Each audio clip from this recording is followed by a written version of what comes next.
চলতি বছর পবিত্র হজ পালনের উদ্দেশ্যে বাংলাদেশ থেকে এখন পর্যন্ত সৌদি আরবে পৌঁছেছেন ৮০,১৬৪ জন হজযাত্রী। বিমান বাংলাদেশ এয়ারলাইন্স, সৌদি এয়ারলাইন্স ও ফ্লাইনাস মিলে মোট ২১৯টি ফ্লাইটে তারা সৌদি আরবে গমন করেছেন। হজ বিষয়ক সর্বশেষ বুলেটিন অনুযায়ী এসব ফ্লাইটের মধ্যে বিমান বাংলাদেশ এয়ারলাইন্স পরিচালনা করেছে ১০৮টি, সৌদি এয়ারলাইন্স ৮০টি এবং ফ্লাইনাস ৩১টি ফ্লাইট। এয়ারলাইন্স ভিত্তিক যাত্রী সংখ্যার হিসাবে বিমান বাংলাদেশে গেছেন ৪১,৯০২ জন, সৌদি এয়ারলাইন্সে ৩০,৭৮৯ জন এবং ফ্লাইনাসে ১২,৪৭৩ জন।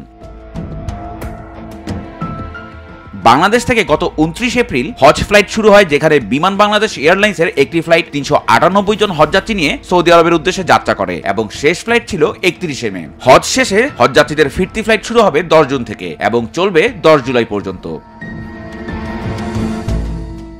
চলতি বছর সরকারি ব্যবস্থাপনায় হজে যাচ্ছেন ৫,২০০ জন আর বেসরকারি ব্যবস্থাপনায় যাচ্ছেন ৮১,৯০০ জন হজযাত্রী। তাদের সেবা দিতে অংশ নিয়েছে মোট ৭০টি হজ এজেন্সি। হজ পালন করতে গিয়ে এখন পর্যন্ত সৌদি আরবে ১৫ জন বাংলাদেশি হজযাত্রীর মৃত্যু হয়েছে বলে জানিয়েছে আইটি হেল্প ডেস্ক। সর্বশেষ মারা যান মাদারীপুরের মোজলেম হাওলাদার, যিনি গত ২৯ মে মৃত্যুবরণ করেন। মৃত্যুবরণকারীদের মধ্যে ১৪ জন পুরুষ এবং একজন নারী। তাদের মধ্যে ৯ জন মারা গেছেন মক্কায় এবং ৬ জন মদিনায়।